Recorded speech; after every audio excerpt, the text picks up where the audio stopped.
নমস্কার বন্ধুরা, ত্রিশূর রাধাকৃষ্ণা ক্রিয়েশনে একটি নতুন ভিডিওতে আপনাদের সকলকেই স্বাগত জানাই।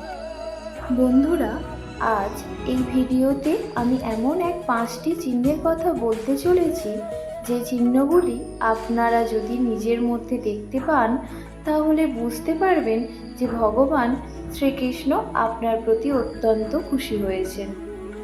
এই চিহ্নগুলি সাধারণত ভগবান যখন তার ভক্তের প্রতি খুশি হন তখনই ভক্তের মধ্যে দেখা যায় বা ভক্তের শরীরের মধ্যে দেখা যায়। অনেক মানুষ আছেন যারা হয়তো এই চিহ্নগুলি তাদের নিজেদের মধ্যে লক্ষ্য করতে পারেন না, আবার অনেকে এটা বুঝতেই পারেন না যে এটা কোনো দিব্য চিহ্ন বা ভগবান শ্রীকৃষ্ণ স্বয়ং তাকে কৃপা করে এই চিহ্নগুলি তাকে দিয়েছে।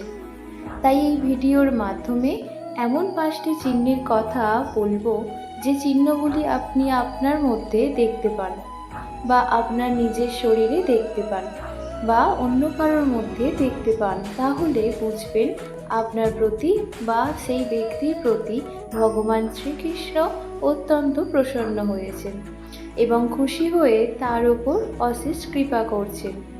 অনেক দিন ধরে পূজা পাঠ বা প্রার্থনার ফলে ভগবান যখন তার উপর প্রসন্ন হন তখনই তিনি তার ভক্তের মধ্যে এই চিহ্নগুলি দেখিয়ে বোঝানোর চেষ্টা করেন যে তার ওপর ভগবান প্রসন্ন হয়েছেন, তার উপরে আধ্যাত্মিক উন্নতি হচ্ছে এবং সে কখনোই একজন সাধারণ মানুষ নয়।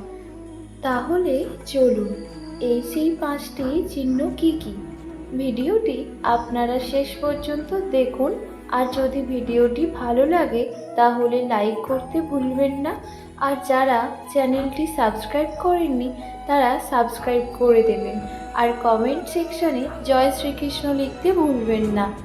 এবার আসুন এক এক করে জেনে নেওয়া যাক এই 5টি চিহ্ন কি কি।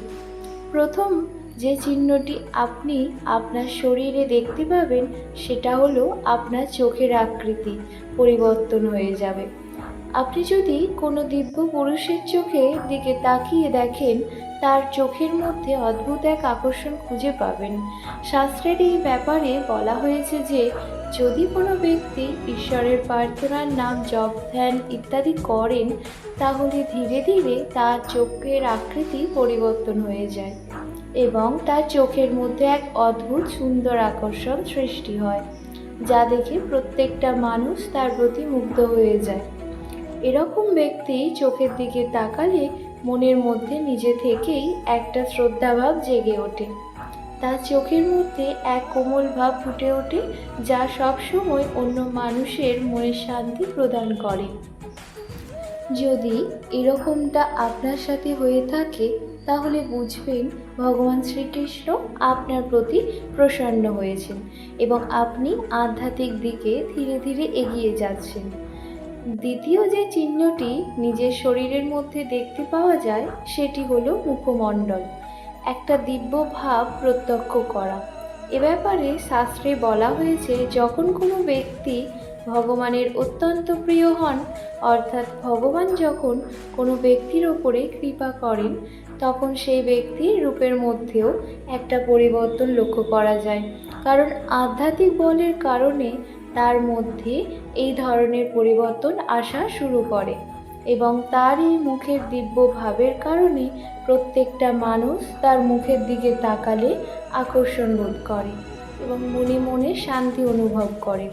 এবং যার মুখের মধ্যে এরকম পরিবর্তন আসে সে নিজেও এই জিনিসটা খুব ভালোভাবে প্রত্যক্ষ করতে পারে যে তার মুখে একটা দিব্য ভাব ফুটে উঠেছে এবং এটা তার জন্য একটি অত্যন্ত ভালো চিহ্ন যা ঈশ্বর দ্বারা সে স্বয়ং এটি পেয়েছে। এবার তৃতীয় চিহ্নটি হলো শরীরের চারপাশ থেকে বা শরীর থেকে সুন্দর গন্ধ আসা। বন্ধুরা, এই জিনিসটি আপনারা কখনো কখনো লক্ষ্য করে থাকবেন যে যখন কোনো বড় সাধু বা মহাপুরুষের কাছে যাওয়া হয় তখন সেই সাধু বা মহাপুরুষের শরীর থেকে এক দিব্য সুন্দর গন্ধ অনুভব করতে পারা যায়। যা আপনার মনকে একদম প্রসন্ন করে দেয়। শাস্ত্রে এই কথা বলা হয়েছে যে ব্যক্তি ভগবানের কৃপা লাভ করেন তার শরীর থেকে এক দিব্য গন্ধ বের হতে থাকে, এবং এটাও বলা হয়েছে যে এরকম ব্যক্তির আশেপাশে অন্য যোনি থেকে আসা বিভিন্ন দৈব আত্মা ঘোরাফেরা করে এবং তাকে রক্ষা করে। এই সুগন্ধ এইসব দৈব আত্মা থেকে নির্গত হয়। আবার অনেক ক্ষেত্রে এই গন্ধ সেই ব্যক্তির দৈব শক্তির কারণে তার শরীর থেকে বেরোনো শুরু হয়, এবং এই গন্ধটা তার আশেপাশে থাকা প্রত্যেকটা মানুষই পায়। চতুর্থ যে চিহ্নটির কথা আমি বলবো সেটি আপনি নিজের শরীরের মধ্যে পাবেন না। এটি আপনি তখন পাবেন যখন আপনি কোনো পশু পাখির সামনে যাবেন। আপনি হয়তো এটা লক্ষ্য করে দেখবেন, অনেক সময় কোনো কুকুর যে হয়তো প্রচণ্ড হিংস্র এবং সবাই তাকে ভয় পায়, কিন্তু আপনি যখন তার সামনে যান সে একদম শান্ত হয়ে যায় এবং সে আপনার কাছে এসে আপনার আদর খাওয়ার চেষ্টা করেন। এবং এটি সব প্রাণীর সাথেই হয়। যখন আপনি কোনো পশু পাখির সামনে যাবেন তখন সেই পশু পাখিটি নিজে থেকেই আপনার কাছে এসে আপনার আদর খেতে চাইবে বা আপনার পাশে এসে শান্তভাবে বসে থাকবে। ভগবানের দিব্যশক্তির কারণে সেই পশু পাখিও আপনার কাছে এসে দিব্যশক্তির অনুভব করতে চায়, এবং তারা যখনই আপনার কাছে আসবে অত্যন্ত আনন্দবোধ অনুভব করবে। পঞ্চম যে চিহ্নটি বুঝতে পারবেন সেটি অত্যন্ত গুরুত্বপূর্ণ একটি চিহ্ন, যে চিহ্নটি হয়তো সবাই নাও পেতে পারেন। যখন আপনার প্রতি ভগবান প্রসন্ন হয়ে কৃপা করেন তখন আপনি লক্ষ্য করবেন আপনার দুই ভুরুযুগলের মাঝখানে যেখানে আগ্রাচক্র অবস্থিত সেই জায়গাটা নিজে থেকেই চেঞ্জিং করতে শুরু করে। অর্থাৎ মনে হবে কেউ যেন আঙুল দিয়ে হালকা করে আপনার দুই ভুরুযুগলের মাঝখানে চাপ দিচ্ছে। বন্ধুরা, এই সংকেতটি অত্যন্ত একটি বড় সংকেত, যা বোঝায় আপনার আধ্যাত্মিক জীবন অত্যন্ত উন্নত হতে চলেছে এবং স্বয়ং ভগবান আপনাকে সেই পথে যাওয়ার জন্য কৃপা করছেন। এই ধরনের চিহ্ন আপনার আগ্রাচক্র অর্থাৎ তৃতীয় নেত্র খোলার একটা বড় ইঙ্গিত প্রদান করে। তাহলে বন্ধুরা, যদি এই ধরনের সংকেত আপনি কখনো পেয়ে থাকেন তাহলে বুঝবেন স্বয়ং ভগবান আপনাকে প্রতিনিয়ত দেখছেন, আপনাকে আধ্যাত্মিক জীবনে উন্নতি করার জন্য সাহায্য করছেন। আপনিও যদি এই 5টি সংকেতের মধ্যে কোনো একটি সংকেত কোনোদিনও পেয়ে থাকেন তাহলে কমেন্ট সেকশনে জয় শ্রীকৃষ্ণ লিখতে ভুলবেন না। এবার আসুন ভগবান শ্রীকৃষ্ণের কিছু অনুপ্রেরণামূলক উক্তি শুনে নেওয়া যাক। দুঃসময়ের অন্ধকার কখনো কখনো আমাদের জীবনে সবচেয়ে উজ্জ্বল মুহূর্তটির দরজা খুলে দেয়। অতিরিক্ত অহংকার পতনের লক্ষণ, আর অতিরিক্ত সরলতা ঠকে যাওয়ার লক্ষণ।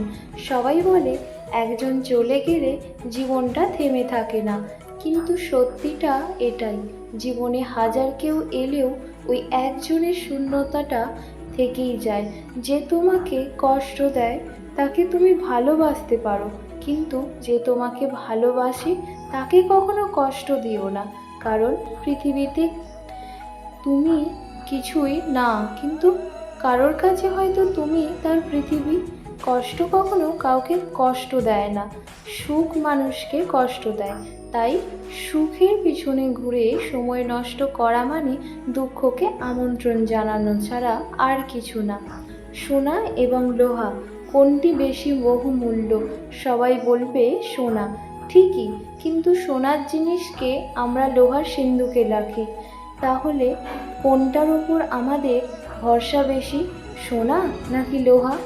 ভগবান বলেন রাতে ঘুমোতে যাওয়ার আগে সবাইকে ক্ষমা করে দাও, তাহলে তুমি ঘুমিয়ে ওঠার আগে আমি তোমাকেও ক্ষমা করে দেব। যদি আপনার দ্বারা কোনো ব্যক্তি মনে কষ্ট পেয়ে থাকেন তাহলে মনে মনে তার কাছে ক্ষমা চেয়ে নিন, আর যদি আপনি কারোর দ্বারা কষ্ট পেয়ে থাকেন তাহলে তাকে ক্ষমা করে দিন। এবং সব দুঃখ ভগবানকে সঁপে দিয়ে নিশ্চিন্তে থাকুন। বিশ্বাস করুন, এতে আপনার জীবন অনেক সুখ শান্তিতে ভরে উঠবে। প্রার্থনার আর ধ্যান দুটোই জীবনে খুব অপরিহার্য, কারণ প্রার্থনার মাধ্যমে ভগবান আপনার কথা শোনেন আর ধ্যানের মাধ্যমে আপনি ভগবানের কথা শোনেন। গীতায় বলা হয়েছে, যদি আপনি কোনো ব্যক্তির মধ্যে ভালো কিছু দেখতে পান, তাহলে ভালো সে নয়, ভালো আপনি, কারণ তার ভালো দিকটা দেখার দৃষ্টি আপনার কাছেই আছে। দুর্বৃত্ত মানুষদের যদি শুধু উপদেশ দিয়ে কাজ হতো, তাহলে ভগবান শ্রীকৃষ্ণ কখনো মহাভারত হতেই দিতেন না। আমাদের কাছে যেটা আছে তার আনন্দ আমরা তখনই উপভোগ করতে পারবো যদি আমরা সেই চিন্তা ছেড়ে দিই যে আমাদের কাছে কি নেই। যে কোনো সমস্যার মাধ্যমে দুটি সমাধান থাকে। প্রথমটি হলো হাল ছেড়ে দেওয়া, আর দ্বিতীয়টি হলো সমস্যার মোকাবিলা করা। ভালো সময়ের অপেক্ষায় যে বসে থাকে তার জীবন থেকে কখনো খারাপ সময় যায় না। ভালো সময় নিজে থেকে কখনো আসে না, তাকে নিয়ে আসতে হয়। প্রকৃত বড় মানুষের চেয়ে যার সামনে কোনো মানুষ নিজেকে ছোট অনুভব করে না। আর আপনি সফল হতে চাইলে জীবন আপনার অনেক পরীক্ষা নেবে, যাচাই করবেন, এবং আপনাকে সেই সব পরীক্ষায় উত্তীর্ণ হতে হবে। এই সংসারে জ্ঞানের সমান পবিত্র কোনো সাধনা হতে পারে না, আর জ্ঞান লাভের ইচ্ছা থাকলে তবেই জ্ঞান লাভ সম্ভব হয়। তাহলে বন্ধুরা, আজ এখানেই শেষ করছি। যদি ভিডিওটি আপনাদের ভালো লেগে থাকে বা যদি ভিডিওটি দেখে আপনারা কিছু শিখতে পারেন, তাহলে একটি লাইক করতে ভুলবেন না। আবার দেখা হবে কোনো একটা নতুন ভিডিওতে। ততক্ষণের জন্য ভালো থাকবেন। জয় শ্রীকৃষ্ণ।